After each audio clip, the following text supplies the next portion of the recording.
The battle was on when the Can-Am GNCC Series hit the hills of North Carolina with the Yamaha duo of Taylor Kaiser and Bill Balance out front early. But in the end, defending champ Chris Borich overcame them both to win by just one quad length. Kaiser wants revenge today. Playing in the dirt, face full of mud, sacrificing flesh and blood. Playing in the dirt, digging in the ground. Oh, now I'm asking you, where you gonna be when it all goes down, down, down, down, down, down? Man your battle stations, get ready for another round of Can-Am Grand National Cross Country Racing. Jason Wygant, your host. Somewhat relaxed down here in the pits right now as the riders wait their turn to get to the starting line. Got an amateur race taking place at the moment. So yeah, while guys like Adam McGill are all smiles right now, you can bet it's going to get a lot more serious once they're out there on this racetrack. The amateur race includes our women, our novice, our super senior, and utility riders. We also have an 8 a.m. youth race every weekend. So if you've got a quad and some gear, why not come out and join us and go racing on your own? It's a whole lot of fun. And then when you're done, you can watch the best riders in the world challenge the Pirelli Big Buck GNCC here in Union, South Carolina. Let's go to Krista Shaw in the pits. All right, we're here with round 3, second place finisher Taylor Kaiser. Taylor, you're second in points right now, only 5 points from Chris Borich. What did you do on this past 3 weeks break to lead up to this race? Did you do anything different? Not really, just continued riding and doing what I usually do, just training, riding, and working with Bill on shocks and bike setup, and everything's really good. I don't see there'll be a problem winning today. I mean, we're really close to the last round, and things are really good. I mean, I can't complain. My Yamaha's working great. Olin suspension's working awesome. Max's tire's working good. I mean, I'm really happy with how things are going. All right, we're here with current points leader Chris Borich. Chris, you actually won here last year. Does that give you any confidence going into today's race? Yeah, it does. I mean, this track's always a good track. It looks like it's going to be a little dusty and dry out there today, but hopefully get a good start, get the Suzuki out front, and go from there. Thanks, Krista. Need to put a heart rate monitor on Chris Borich during these interviews. He does not get pumped up until the race actually begins. And thanks to the Big Buck landowner, Henry Turner, the people of South Carolina really get behind this event. Even brings out Miss Union County to help with the opening ceremonies. And that means the time for talk is over. The time for racing is about to begin. But one more note, 9-time GNCC champion Bill Balance is out. Had a big practice crash, a couple of broken vertebrae, and a broken wrist. Get well soon, Bill. Let's go racing here in South Carolina.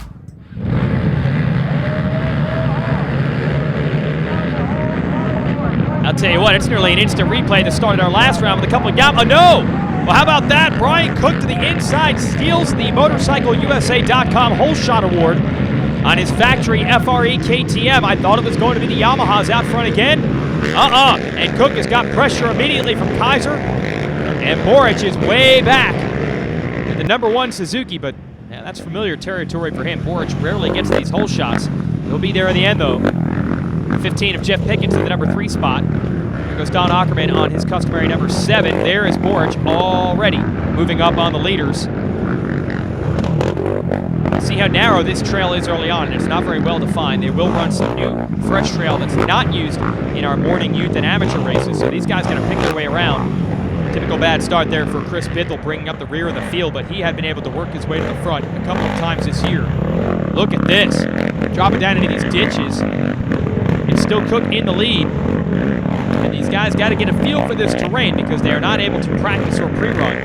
There's Johnny Gallagher on the number 12. It's old school racing. You don't see the track on your machine until they drop the green flag and let you go race. So everyone kind of just getting a feel for it, so to speak. I hate to keep overusing that term, but that's the way it is early on. Here's Borich. He's putting some pressure on it. He has so much confidence built up. Got the number 10 of Jared McClure right behind him. And then you got Gallagher, McGill, Brandon Summers, Bithell.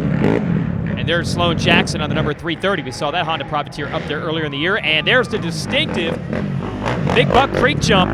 Trademark obstacle on this track. A lot of fans down there.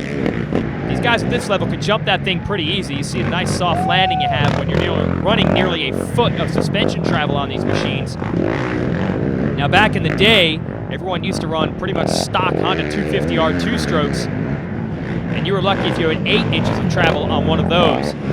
So obviously things have evolved quite a bit, and these bigger jumps, just basically a straightaway for the best GNCC racers. Here's McGill and Bithell trying to hook it up on the Warner Can-Ams. They were able to do that at our previous race and go right to the front. If they do, they'll have to catch this guy, the number 2 of Kaiser, who's now into the lead in front of Cook. Good to see Cook up there. He has been good but not great so far this year on his new K-Cam factory machine. Boric up to 3rd. Look at the relaxed posture and pace for Kaiser. He has gotten so comfortable running out front these last couple of years, and he has taken it to yet another level in 2010. There's Cook and Boric, and you get the feeling that all 3 of these riders are just saving a little something on this first lap. You don't hear them revving the engines out. Just trying to save energy and save their machine. In the last 2 laps, especially the last lap, it's an all-out sprint. There goes the 15 of Jeff Pickens out of Pennsylvania.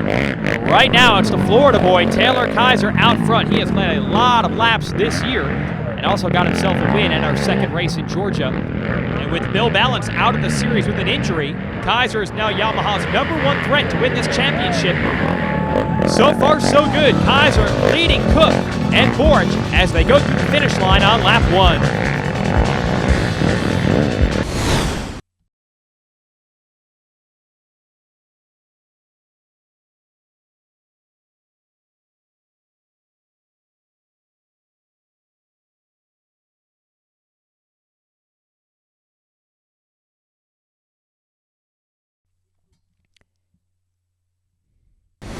Racer TV is brought to you by Can-Am, Rocky Mountain ATV MC, and by Yamaha. Taylor Kaiser leading the field here at the Union, South Carolina Big Buck GNCC. And Chris Boric now up to the number 2 spot, and he's definitely pushing the pace a lot faster than he was earlier in this one. Let's see if Brian Cook, the North Carolina native, can keep those 2 in check. And now it looks like Kaiser beginning to pick it up as well. They've already completed 1 lap of this track, so now they know where the lines are. They know how to dance their way through the trees a little better. Boric better really get on the gas, though. He cannot even see Kaiser at the moment. And all the racers will tell you it's a lot easier to catch someone when you can see them. Same story for Cook here in 3rd. And a little bit further back, Pickens. We knew that the Can-Am guys would be coming through traffic. Looks like McGill and Bithell are on the run. And generally they're on the run together. I'm not sure if that's on purpose or if they both just get bad starts and both just go really fast after that, and it works out that way. Still Kaiser, still Boric 1-2. You can see a little bit of dust being kicked up on the trail right now. So if you get into a wheel-to-wheel battle in some of these more open sections, as it looks like the 3 of McGill has moved up to 4th, should put him ahead of Pickens and Bithell. But if you get into a wheel-to-wheel battle in some of the open sections, vision might be a bit of a problem. It's not standing dust, but you can see a little bit better in the woods, literally. Now, one other factor the riders might have to deal with is lap traffic. We also have amateur riders out here right now. While these guys get to ride and train full-time, some of the amateurs will get a little slower late in the race, so that will tighten things up. Speaking of our amateur riders, we have our women's novice current points leader, Cheyenne Shadrick, standing by with our Rocky Mountain ATV MC product spotlight. And we'll return to this action. Hi, and welcome to this week's Rocky Mountain Spotlight. I'm Cheyenne Shadrick, and I'm currently leading the women's novice class in the GNCC series. I'd like to talk to you about my Tusk First Line oil filters today. The Tusk First Line oil filters range from $2.99 to $5.99. The oil filters are constructed from high-quality metal, rubber, and paper materials. Technologically advanced filter paper allows maximum filtration and flow to prolong engine life. They're made to meet the demands of today's high-performance four-stroke engines. They include a free maintenance decal that adheres to crossbar pads, fenders, and fork tubes. And they're also available for most motorcycles and ATVs. For more information on the Tusk First Line oil filter, please visit RockyMountainATVMC.com. Nice job, and Cheyenne, a graduate of the youth ATV ranks, is undefeated this year in the women's novice class, riding a big machine like Taylor Kaiser is right now. He is on the left side of your screen, leading for the moment, but there goes Chris Boric by. Now Chris Boric stops in the Suzuki pit and loses the lead again. Not much cause for alarm there, though, with the Suzuki crew. John Rowland, the mechanic, and Chris's dad Joe Borich. They're happy where they are right now, just trying to stay in touch with the leaders, and they have broken away from everyone else, and it might just be a two-horse race. And I think that race has just gotten closer. Look at this. Borich making tracks and making up ground. That's the strategy a lot of riders use in this series. They go pretty fast until they get to the gas stop, and then they really put it on. And that's exactly what Borich is doing. Cook still looks good in third, and here comes McGill in fourth, making a run toward the podium. And next up, of course, his teammate Bindle. Like we said, those two Can-Am guys tend to fly in formation like that. Back to the leader, Taylor Kaiser. What a breakthrough it has been for him the last few years. He was pretty solid as an amateur coming through the ranks. KTM actually saw something in him a few years ago. They picked up he and McGill for this quad right now that Cook is riding. Then last year, Kaiser went back to his old Yamahas, rode very well, got second in the series, and now is a full factory Yamaha guy. He's out front today with Borich, Cook, and the Can-Am duo of McGill and Bindle through next. Into the open stuff, and Kaiser has to be feeling the heat now. Chris Borich on a roll and closing in on the leader. Let's see if he can keep making up ground and make a race out of this.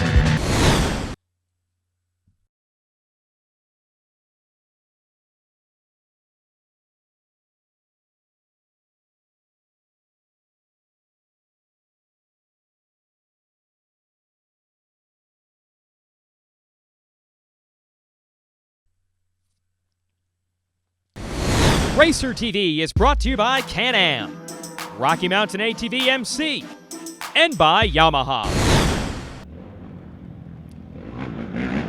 It's tightening up now, a classic battle. Taylor Kaiser, Chris Borich. Kaiser the Floridian, Borich out of Pennsylvania, and they have become the head of the class in GNCC racing the last 2 seasons. No different today. Got a nice little lead built up over Brian Cook, and Cook has been riding well. And here's the Can-Am duo. McGill and Bindle going to try to work together to make a run. Oh, and McGill stuffed it into a tree, and that's the downside of riding so close together. He slows up his teammate as well. Little extracurricular work there for McGill to get the machine back on the trail, so that's going to slow their charge for the podium. Nothing slowing the charge, though, of the Yoshimura Rockstar Suzuki man, Chris Borich. He has caught Kaiser in a battle for the lead. Here comes Cook now all alone in third. No more pressure from the Can-Am guys. They've got to make up some ground. Here you see Bithell in fourth. And you got to wonder if McGill will be able to maintain that 5th place spot. He is. So they really pulled away from the rest of the pack out here, at least for the moment. But again, lap traffic will become a factor a little bit later in this race. We're only just past the halfway mark. Now in our last one, McGill was up here battling for the lead, as well as Bill Balance. We mentioned Balance is out with an injury. Look, Bithell has now caught Cook again in a race for third. We also want to give the highlights of our morning race today, give you some of the idea of the variety of classes in GNCC racing. We have our utility class riders that race in the AM. You're looking at the utility unlimited class. Jeremy Dunning getting off to the early lead there, battling it out with Cliff Beasley, who's undefeated this year in the Can-Am Renegade. There's Beasley on the inside of the 206. Also have to watch for Sam Williams in that class. These machines are quiet. This is the utility limited class. Stock exhaust systems. Michael Swift, the man to beat there. But you got Scott Kilby and Ken Roby going after his championship this year. And then a long-awaited showdown in the Super Senior 50-plus class. Glenn Pritchard leading Dave Simmons early. Back to that limited class. Swift now in the lead on the number 204. But look at the pressure being applied. Kilby, Roby, Andrew Langston. This class is fast. We also got the 4x4 open class out there. Rick Checo duking it out with Zach Sikowski, the defending class champ, Brian Buchanan. Here's Simmons now back in the lead of Pritchard as they push the pace. Again in Super Senior. We go back to the 4x4 limited class. Swift still leading the way. Here's Roby, also a former GNCC champ, on the number 209. Let's check in on the women's class. Angel Atwell in the lead. Kristen Atwell, her niece, has been challenging her all year. We also got Lexi Coulter on a Can-Am, Tracy Checo, and Jennifer Albright. That has been a tremendous fight all year long. I've never seen the points this tight between so many riders. Simmons here, able to get the lead from Pritchard, and then bad luck for Pritchard. He would actually crash hard and go out of this race. Simmons would hold on to take the overall win, and also Angel Atwell wins the women's class, and Beasley was the top utility rider winning the U2 division. Let's go back to our afternoon battle right now. Borge still stalking Kaiser, and Bithell still stalking Cook for that third place spot. So a couple of different battles to watch out on the track right now. Back to the Pirelli Creek jump. Oh, Kaiser putting a little distance again between himself and Borge. How many times have we seen Borge in this situation, waiting to the last lap, and then put in a strong charge to go for the win? Cook and Bithell still going for third. And remember, McGill was with them until he tagged a tree. Let's see if he can close the gap. He's definitely on the gas. Trying to do so. And flat tracking into the pit area. That is beautiful to watch Kaiser pitch that thing sideways. And no stops for fuel this time. Well, at least not for the leaders, but Cook is going to, and that's got to open the door for Bithell. Bithell has always gotten phenomenal gas mileage, even before his days with Can-Am. Right now, the pit strategy works. He has put himself into third. Kaiser fourth. McGill getting past a couple of other riders. Still in fifth, making a run. Same thing with Borge, closing back in again on Taylor Kaiser. And here's Bithell all alone in third. Is there enough time for him to go after the top two? Well, we're going to find out soon. White flag coming out. Can Taylor Kaiser hold on and deliver his second victory of the year, or is Chris Borge going to make the move?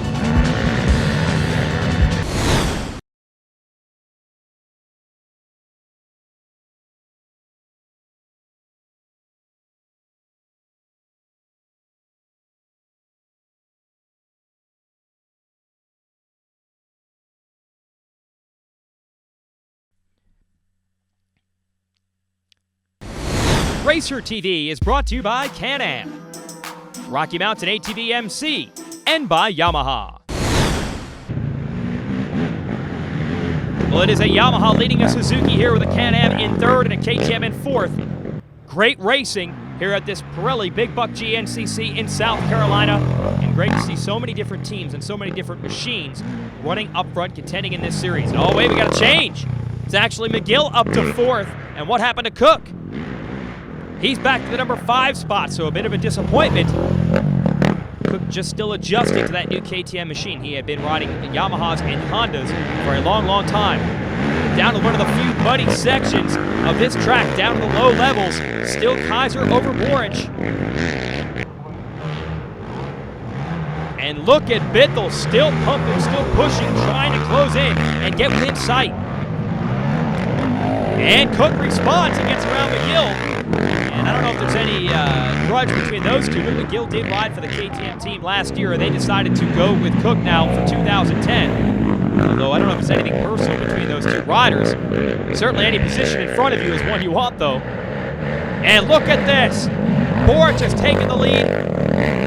We can just take the audio recordings from previous shows and play it again here. How many times have we seen Borge wait until the last lap to make his move? Now the Can-Am boys have hooked up in a battle for third. Bithell versus McGill. So they put Cook behind them, and they're going to duke it out for that final podium spot unless there's a disaster here in this last lap. And with how fast these guys are going to go, and with some of the slower traffic they've got to contend with, anything can happen. And that's what Kaiser is banking on. He has led every inch of this thing. But now Borge has stolen it away. He's got to put the hammer down and try to get desperate. The Warner team pumped to put their Can-Am DS 450s on the box, but they'd rather have both of them. Which one is going to be the one to get there? And Borge, nice job leaping over that little ditch. He takes a look over his shoulder. He can't see Kaiser. He's pulled away just enough. And it looks like McGill has locked down the third place spot, so nice comeback. after hitting that tree earlier. Bithell maybe has run a little bit low on steam. He's back in the clutches of Cook. Great racing there for 3rd, 4th, and 5th all day long. Through pit road for the last time, and they're cheering Boric. Check out Kaiser wide open, and the people on the side of the track cheering him. He needs these championship points. He doesn't want Boric to get win number 3 on the season, and this is amazing. 2 hours of action, and it is down to just inches on this final lap, and a nice new line by Kaiser. Not able to make the pass, but he's definitely making his presence known. Then you still got McGill in the number 3 spot. Boric takes a look over his shoulder, and he doesn't see him. I think he's got just enough distance. No, Kaiser was actually running the left side to stay out of the dust. We mentioned that could be a factor late in this thing. And once again, Chris Boric pulls it out on the last lap. The playbook works time and time again. Kaiser's got to be bummed he led every lap except the last one. And here comes McGill in 3rd. Let's go to Krista Shaw on victory lane. All right, Chris, you had an awesome race out there today. You were behind Taylor most of the time. Tell us how you made that pass. I knew there was a downhill section, a line over from where the line was. It was a main line, and I took it the lap before, just took it down slow, knew I had enough speed and get by him right there. Last lap, found it, got by him, and just tried to push from there. All right, well, awesome job today. Thanks. Again, I don't know how that guy could be so relaxed during the interviews and so fierce out on the track. There are your final results. Cook wins that battle with Bithell for 4th. Sloan Jackson, nice ride, staying in the top 10. And your point standings, that's big. Boric able to extend it. They would have been tied if Kaiser had gotten the win, but he'll be back to fight another day, no doubt about that. Time for the Yamaha race recap. Nice job by Brian Cook to put his KTM in front early. He had Kaiser on the number 2 Yamaha right behind him, as well as Jeff Pickens. Chris Boric quickly making his way up around the top 5. And as expected, it battled down to just 2. Kaiser versus Boric, with a torrid race for 3rd between Cook and the 2 Can-Am riders, McGill and Bithell. Entering the last lap, Boric had a line picked out in a downhill. He used it to make the pass on Kaiser. Can-Am boys duking it out for 3rd and 4th. Cook would eventually squeeze his way back into the number 4 spot with McGill 3rd. But for the lead, it was still Boric and Kaiser. Kaiser gave it everything he had in the last lap, but it wasn't quite enough to stop Chris Boric from putting in Suzuki back in victory lane. Sets up a great battle the next time we go racing. Thanks for watching.